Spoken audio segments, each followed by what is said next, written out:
Thank you very much. Appreciate everyone being here.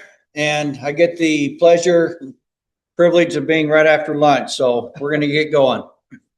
All right. You've already heard a lot about water hemp. But for those of us in the West where water hemp is just now being experienced, and based on what you heard today from Aaron Hager, those of us in the West ought to be very nervous about water hemp. In the eastern part of the state, you're mostly growing corn and soybeans. You've got a lot more options than we do in the West. If we get water hemp in sunflower, safflower, peas, lentils, chickpeas, flax, we have no post options.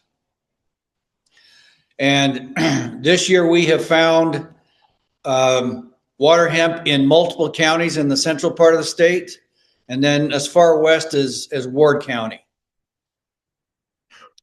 Here's a slide of water hemp infestation in Sheridan. Maybe kind of hard to see, but there's a lot of water hemp in that field. And then here's the water hemp in Ward County. You see the I want to say cattails. Cattails there in the front.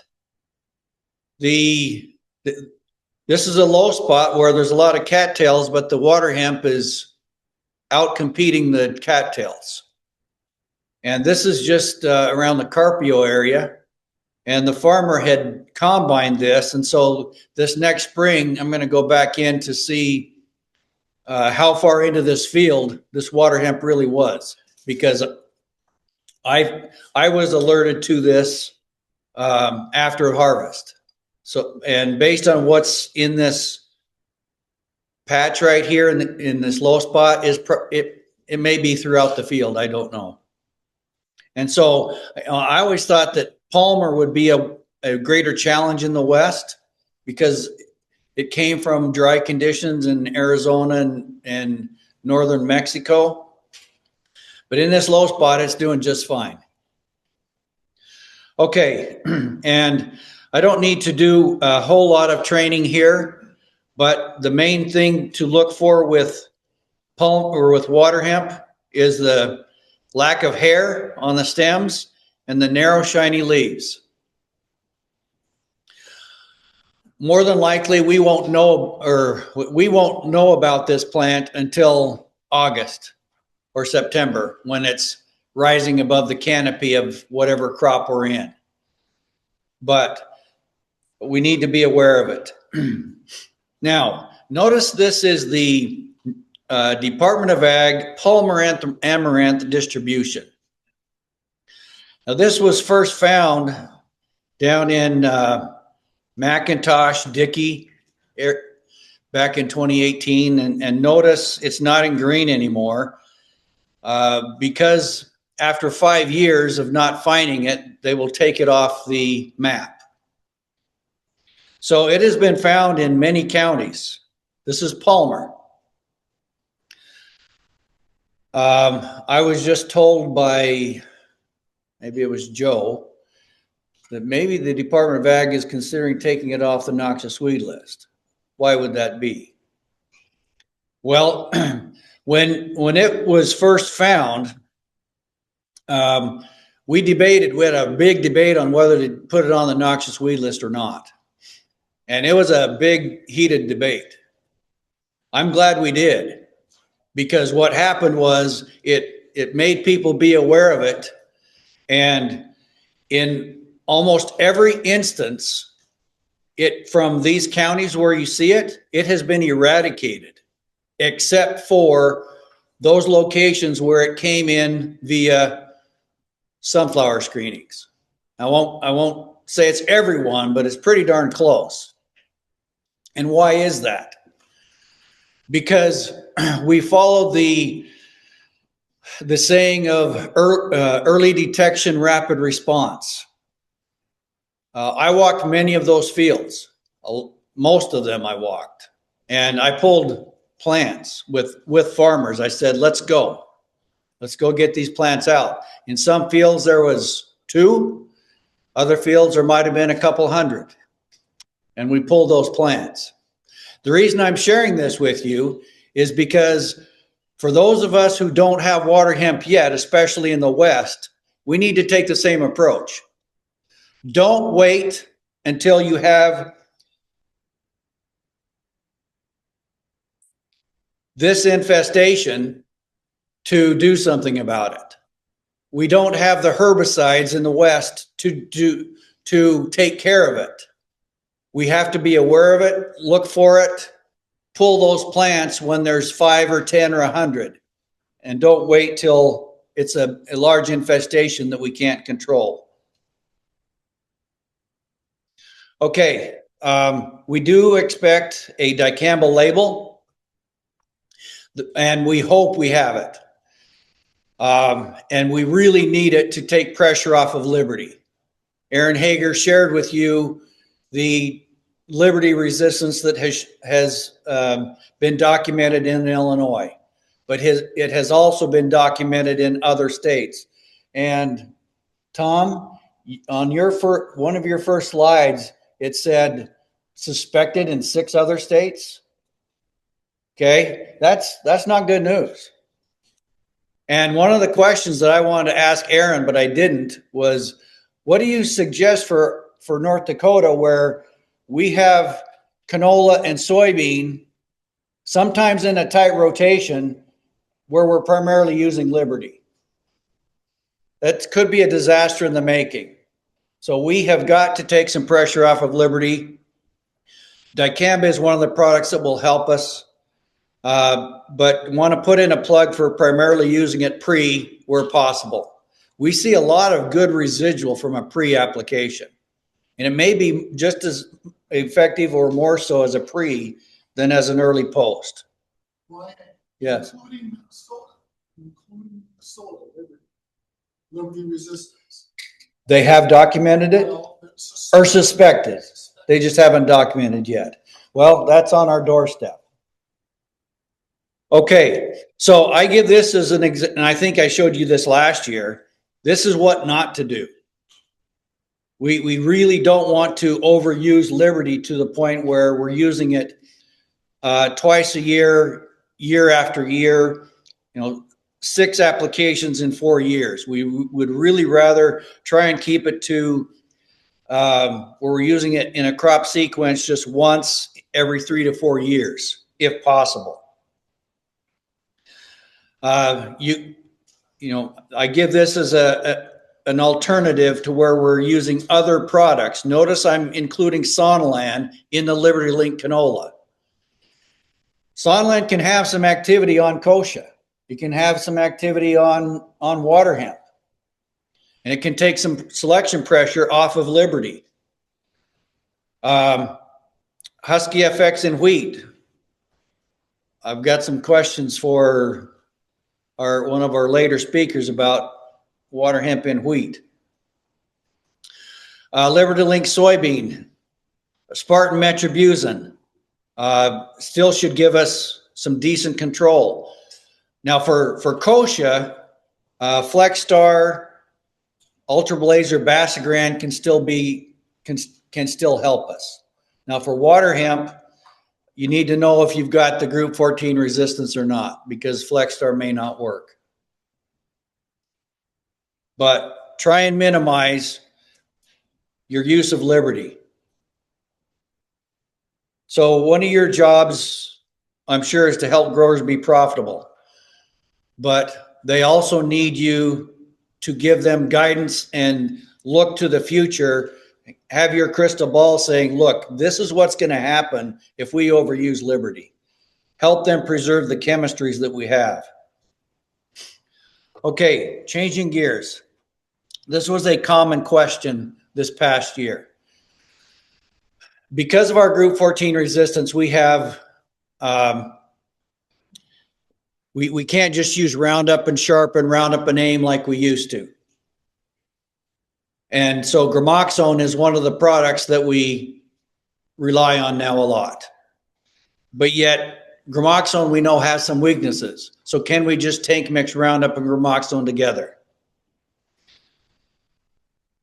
This was some data from Kansas State University where they had paraquat by itself. Now this was on large crabgrass. We don't have large crabgrass here, but it's an annual grass.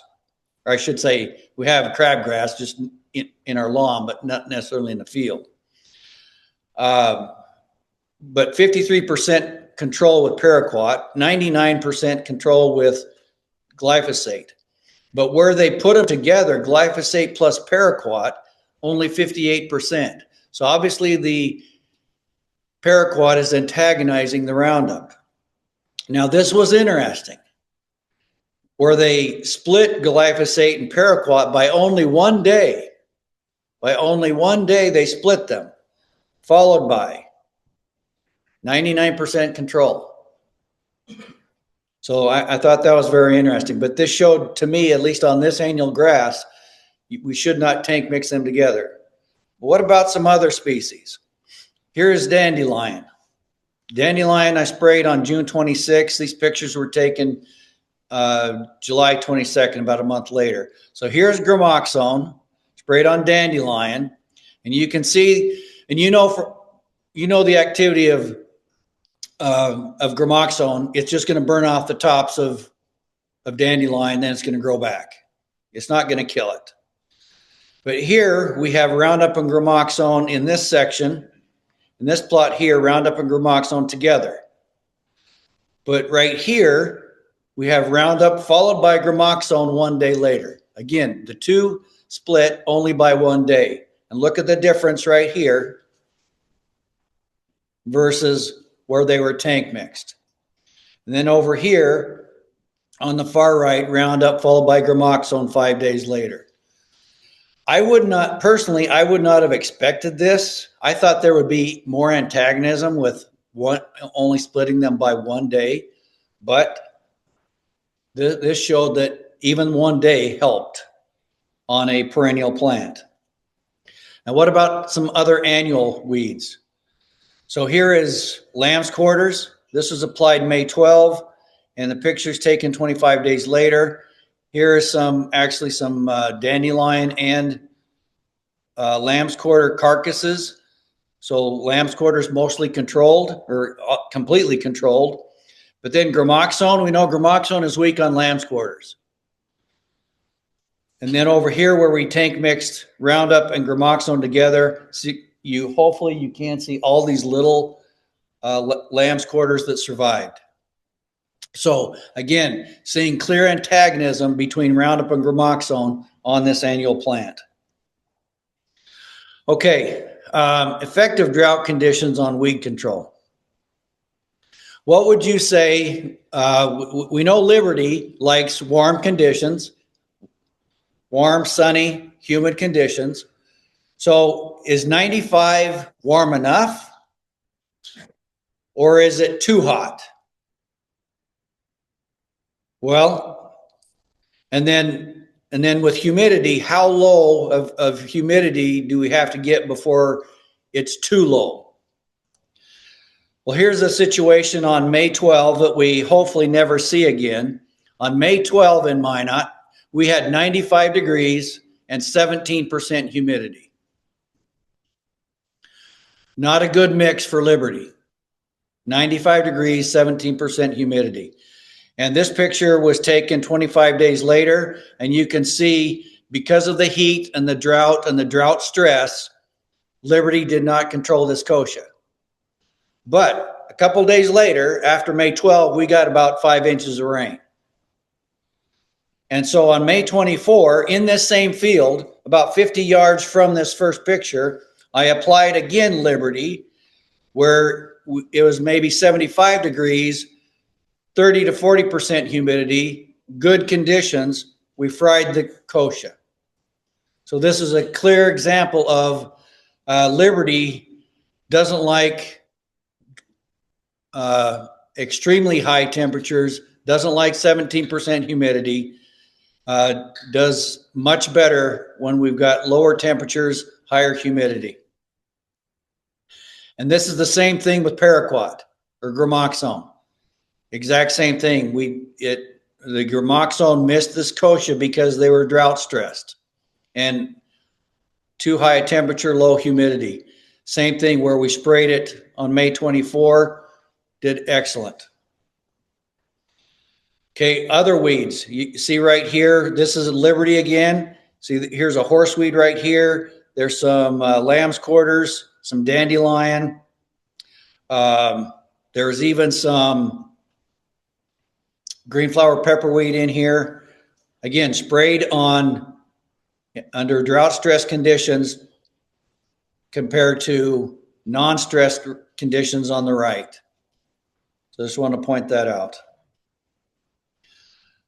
Okay, kochia control in spring wheat. You've seen some of this today from previous speakers, but I wanted to compare Husky FX at two rates, 15.5 and 18 ounces. This is wide arm match plus MCP. So wide arm match here is the only product in here that's really providing decent control is Starane. And so Starane for us doesn't have the punch that it used to. From this rate, we used to get 90% control. Now we're around 70, 75. Here's Talinor, Bison. This is a little higher. From Bison, I typically see 75 to 85, depending on the size of the weeds. This was kochia sprayed less than 3 inches. Tolvera, the new product from Corteva, looks very good. And then Clean Sweep D or Kochivore, same active ingredients, look very good. So in wheat, we have decent options for controlling kochia. And then I just wanted to, I messed up again. This sugar beet, I keep forgetting to change that. That should be 9. But Tolvera for our Western growers, this is a big deal because we can come back in 9 months with some of our minor crops like flax, lentil, peas, safflower, sunflower, etc. Okay, I want to spend some time on Anthem Flex and Zidua, in part because of kochia, but also in part because of wild oat.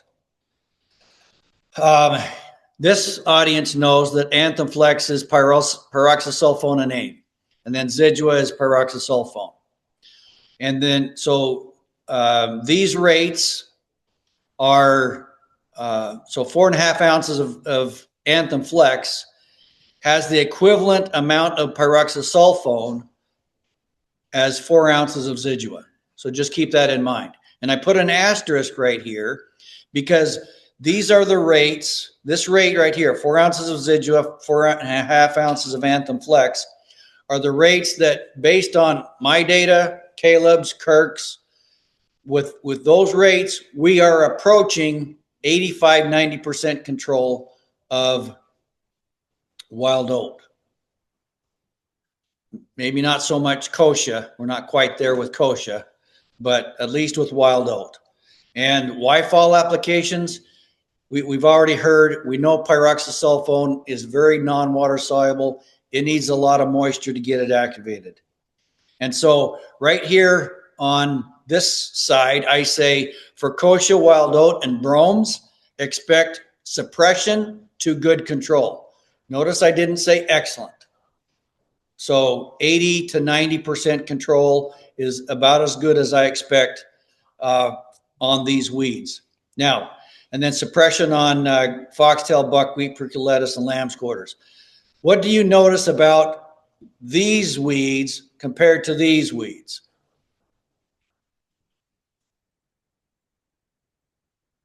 These weeds are early emergers.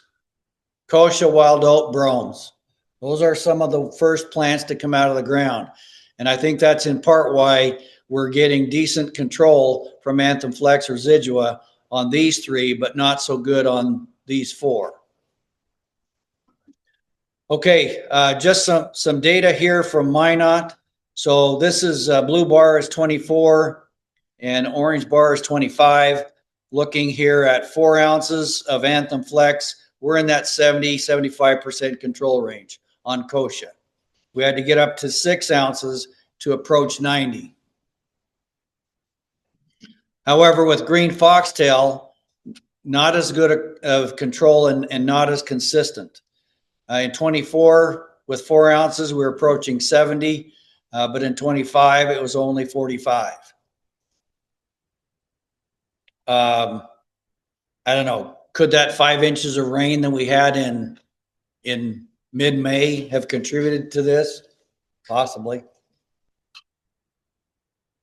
Okay. Some of the resistance testing that we've been doing, I put these numbers together. Now, again, remember down here in the left-hand corner, you've seen this before. These samples are not randomly collected. These are samples that were sent to us because someone suspected resistance.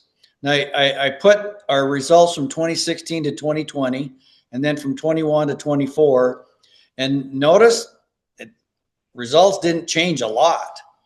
Here's Puma. Notice axial is still lower than some of the others. And so if you haven't used axial in the past, you've got some resistance issues, axial still could be of use to you. Everest increased a little bit. Gold Sky, Varro, Raptor kind of stayed the same. Assure 2 stayed the same. Maybe a slight uptick with Select. And remember, this was Kirk's data where he compared what I had with the targeted wild oat versus going out and sampling randomly. So yes, randomly, if you go out and sample randomly, you will find more wild oat that is not resistant. But if you suspect resistance, this is what we've been finding. And the worst wild oat that, as you know, as I've told you before, the worst wild oat we found is in the northeast part of the state and northwest Minnesota.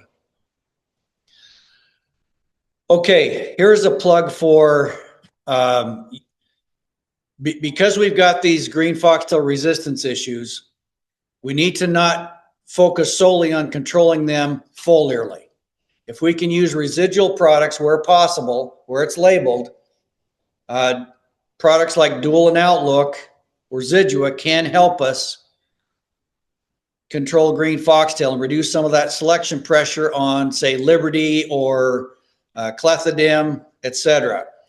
This was a study we did in 24 where we sprayed Dual, and this is 7 and 11 weeks after planting.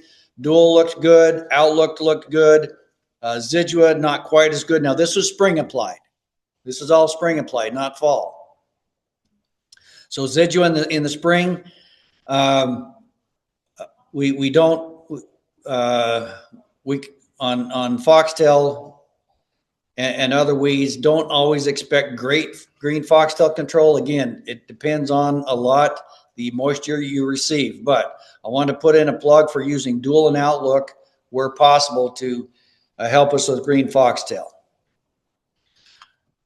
Okay, moving to lentils for our Western folks.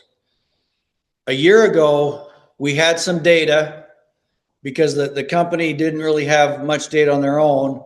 We wanted to look at lentil tolerance to tough and metribuzin plus adjuvants.